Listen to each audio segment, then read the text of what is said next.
श्रोते हो, नमस्ते. आपल्या सर्वांना शुभ दिवस. श्रोते हो, एकदा एका व्यापाऱ्याला कुणीतरी काही नकली नोटा दिल्या. दुसऱ्या दिवशी त्याच्या लक्षात आलं, पण कोणी दिल्या ते काही त्याला आठवेना. रक्कम भरपूर होती, पण त्यानं त्या सगळ्या नोटा फाडून कचऱ्याच्या टोपलीत टाकल्या. तेव्हा बाजूचा दुकानदार हा त्याला म्हणाला, अरे तूही त्या पुढे चालवल्या असत्या तर कोणाच्या काही लक्षात नसतं आलं. तेव्हा तो व्यापारी म्हणाला, अरे हो, सहज जमला असतं रे ते. क्षणिक आनंदही झाला असता. नुकसान झालं नाही याचा, किंवा मीही कसं दुसऱ्यांना फसवू शकतो हे हुशारीने याचा. पण माझी बेईमानी नेहमीच मला खात राहिली असते रे, आणि मी माझाच फायदा बघितला असता. आणि समोरचे 1000-500 लोकही बेईमान झाले असते. त्यांना सगळ्यांनाच मी एका दृश्यकृत्यापासून वाचवले.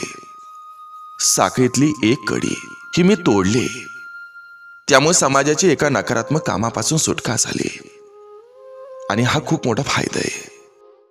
श्रोते हो, कोणत्याही सकारात्मक कामांची, विचारांची सुरुवात ही आपणही आपल्यापासून करू शकतोय. जशी व्यापाऱ्यानं केली तशी. फक्त बोलण्या वागण्यात थोडं बदल केलं की सगळं सहज शक्य असतंय. घरी किंवा ऑफिसमध्ये काम करणारे सहकारी, आपले मदतनीस यांच्या चुका आरडाओरड न करता या दुरुस्त करायला लावाव्यात. आपल्या कामात, व्यवहारात आपण प्रामाणिक राहिलो, नेहमी सहकाराची भावना ठेवली, आणि असंच बरंच काही केलं तर आजच्या दिनसाठी दरवेळी इतरांवर अवलंबून राहण्याची गरज भासणार नाही. इतरांनीच आधी का चांगलं व्हावं यापेक्षा आपणही सुरुवात करावी. आणि एवढं जरी केलं तरी श्रोते हो, आयुष्यात खूप काही मिळवू शकतोय. नक्की विचार करा. चला, आजही आपल्यासाठी सुंदर विचारांची ही शिदोरी, ही मालिका अशीच पुढे घेऊन आलोय. चला, करूया सुरुवात सुंदर विचारांना, सुंदर सुविचारांना. आपल्या जवळच्या माणसाला दिवसातून किमान 2 शब्द तरी बोलत जा. कोणीतरी त्याच 2 शब्दावर जगत असतं आणि हसत असतं आपल्यामुळं. जर त्या व्यक्तीच्या चेहऱ्यावर हसू येत असेल तर अशा व्यक्तीला दूर करू नका. त्याला प्रेमानं बोला, संवाद साधा. कारण दुरावा माणसाला मानसिक त्रासात ढकलत असतो.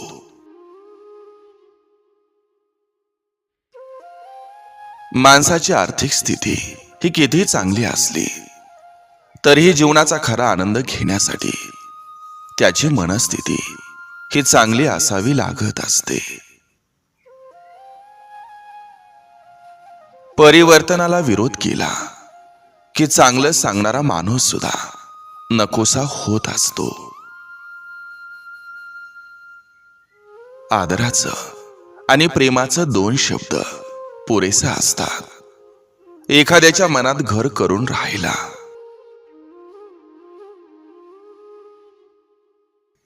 आयुष्यात कोणतीच गोष्ट कधीही कायमची नसते. एकतर तिचा काळ संपून जातो किंवा आपली वेळ संपून जाते. जीवन तणावपूर्ण करू नका. नेहमी हसण्यासाठी वेळ काढा. त्यामुळे आयुष्यातील वर्षे वाढतील असं नाही, परंतु वर्षातील आयुष्य मात्र नक्की वाढेल. निरागस, पवित्र आणि भावनाशील प्रेम लाभणं ही आयुष्यातील सर्वात मोठी कमाई असते. समाधानी माणूस नेहमी आनंदी असतो, कारण त्याच्याकडे जे थोडंसं असतं ते स्वतःसाठी पुरेसं वाटत असतं. कितीही माणसं कमावली तरी अडचणीत आपण एकटंच उभं असतो.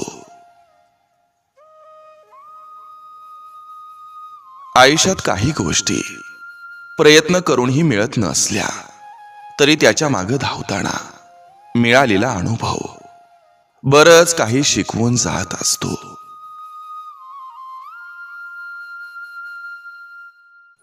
खूप मोठं होण्याच्या नादात तुम्ही साधेपणा विसरू नका.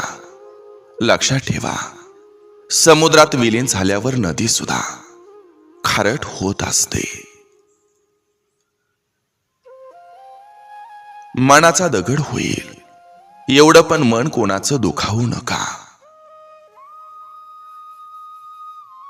आयुष्य हे एकदाच मिळतं, त्यामुळे दुसऱ्यांच्या चुका शोधून तिसऱ्याला सांगण्यात आपलं आयुष्य व्यर्थ वाया घालवू नका. त्याऐवजी आपल्यातील गुणदोष ओळखून ते सुधारण्यात आपला वेळ खर्च करा. जे कोणी मी खूप सहन केले असं ओरडून सांगत असतात, ते खरे तर जगाकडून सहानुभूती मिळवत असतात. जो सहन करतो तो कधीही बोलत नसतो. मस्करी केली असं बोलून लोक अनेकदा मनातलं बोलून जातात.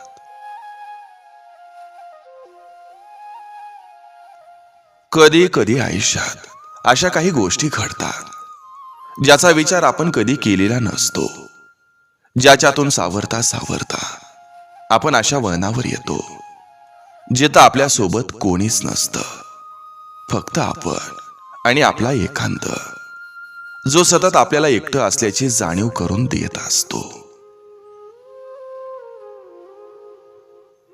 सगळ्यांनी साथ सोडली तेव्हा माणसं कळतात. पावसात गरम गरम चहा पितो तेव्हा आयुष्याची मजा कळते. पैसा नसताना वेगळी किंमत आणि पैसा असताना वेगळी किंमत, तेव्हा माणूस म्हणून जगण्याची खरी गंमत कळत असते.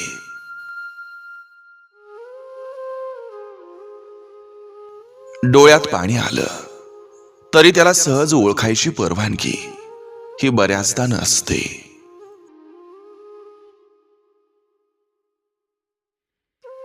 स्वतःच्या स्वातंत्र्यासाठी, स्वतःच्या अस्तित्वासाठी आणि स्वतःच्या आत्मसन्मानासाठी ठाम उभ्या राहणाऱ्या स्त्रियांचं सौंदर्य हे त्यांच्या चेहऱ्यावर नसतं, तर त्यांच्या डोळ्यात दिसत असतं. काही आजार हे इतके भयंकर असतात की त्यांच्यावर भेटीशिवाय दुसरं औषध नसतं.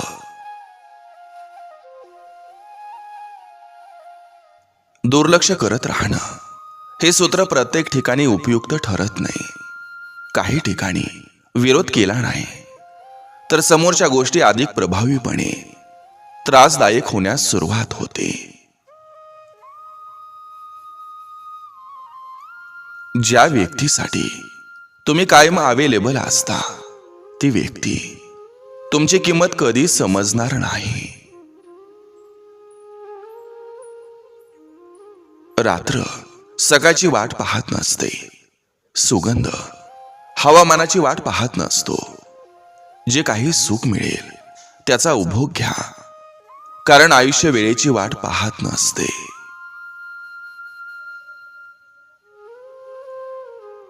पैशापासून सगळी नाती तयार होतात आणि तुटत सुद्धा असतात. घरात संपत्ती नांदली म्हणून सुख नांदेलच असं नसतं. दोन्हीचा उपभोग घेण्यासाठी स्वतःच्या मनात समाधान नांदणं हे जास्त महत्वाचं असतं. स्वतःच्या खिशाला न परवणारी स्वप्न ही फक्त बाप विकत घेऊ शकतो. काहीही म्हणा, पण आपल्याशी सगळे डावपेच खेळणारे घरातील सूत्रधार असतात. तुम्ही मनापासून इतरांचं भलं व्हावं ही इच्छा जरी मनात आणली तरी सुख तुमच्या घरी पाणी भरत असतं. नात्याला एकमेकांच्या आधाराची गरज असते. मनाचा भोळेपणा आणि विचाराचा साधेपणा हा पुरेसा असतो चांगली माणसं जोडण्यासाठी. खोटं बोलणाऱ्याला खोटं साथीदार मिळालं की खरं बोलणाराही खोटा ठरत असतो. कधी कधी गोड आणि भावनिक स्वभावाची फार मोठी किंमत मोजावी लागत असते. ज्या कामानं आपलं पोट भरतं, आपलं घर चालतं, ते काम जर प्रामाणिकपणे करत नसाल तर तो एक भ्रष्टाचार असतो. घरात एक चालती बोलती लक्ष्मी पाणी भरत असते, सरस्वती होऊन मुलांचा अभ्यास घेत असते, दुर्गा होऊन संकटांशी सामना करत असते, कालिका चंडिका होऊन घराचं रक्षण करत असते, गृहलक्ष्मी होऊन कुटुंबाला सांभाळत असते. तिची पूजा नको, स्त्री म्हणून तिचा सन्मान व्हावा.